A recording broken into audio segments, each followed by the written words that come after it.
Yan o. Ang ganda. Ang laki. So ganito yung hahanapin natin.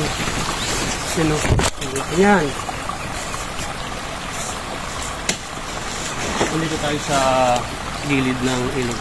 Dito sa probinsya, sa kalimitan na meron kapag sa gilid tayo ng palayan o gilid ng ilog, ito yung tatawag na palawan. Yun. Maraming pwede paggamitan nito. Una, yung laman niya, no, niluluto para siyang galyang. Yung kami kasi, ulam namin o dinugulay namin yung bagong usbong ng tinatawag na palawan. Itong tawag nito, bagong usbong nito, ito. Dapat yung bagong usbong talaga, yung bilog na bilog pa yung laman niya. Tapos yung bulaklak. Ito yung bulaklak niya. Yan, isama natin yung sa gulay. Ito yung kukuhaan natin ngayon. Ito.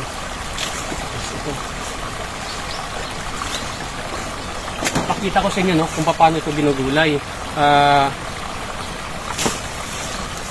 Tinitiros yan ng maliliit. Tinitiros ng maliliit. Tapos kukunin ng dagta gamit yung stick para hindi siya madagta. Tapos gugumuin. Tapos ng gumo. Yun. Gagataan. Lalaga. Ang maganda kasi ang lalaki. Alam mo yung wow, ang laki nito. Ito maganda po ipit pang gulay. Ang laki. Yan o. Ang ganda. Ang laki. So ganito yung hahanapin natin. Yan o. Ang laki yan.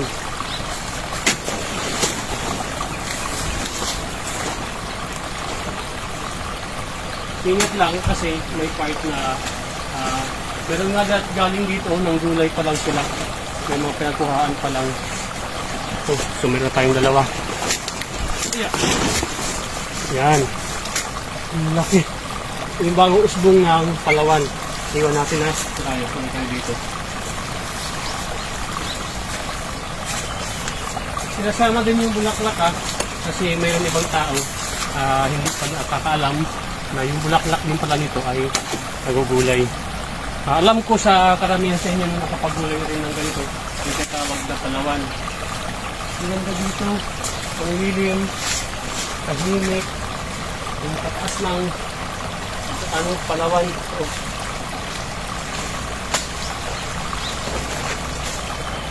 Diba?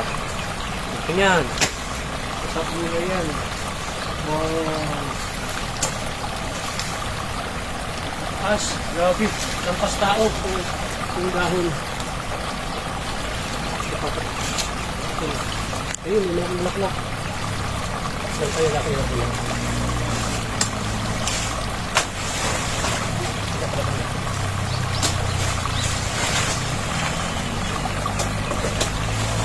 Wow! Oo! Ang ganda ng bulaklak niya.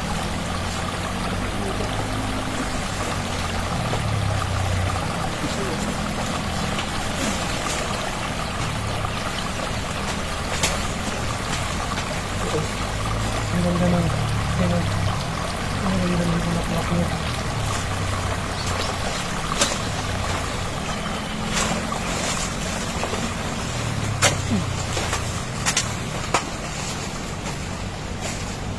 Ang problema nga lang dito, no, kasi matagal ito gulayin, maraming proseso, matagal yung paggawa. Yun nga lang, yung gulay niya, napakasarap. Meron tayong dimaatak na malalaki. Dito ako dati nanguha ng ako'y naglupak ng tinatawag ng palawan dito din. Yan po.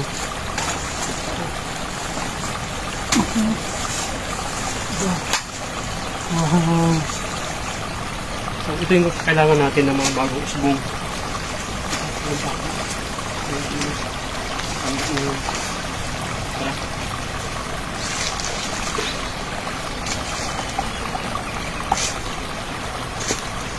Malaki talaga yun.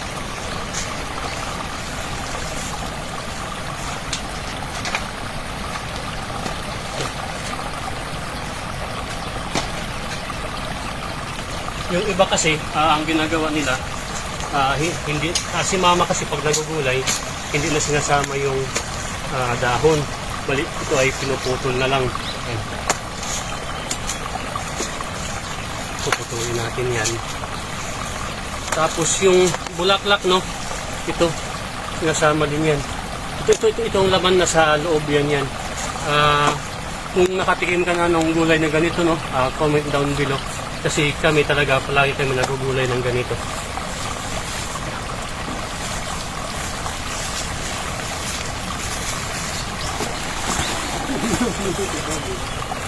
Ang problema nga lang, wala tayong dalang lagayan. So, mano din siyang bubuhatin. Oh. Tara.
Tigas na yun.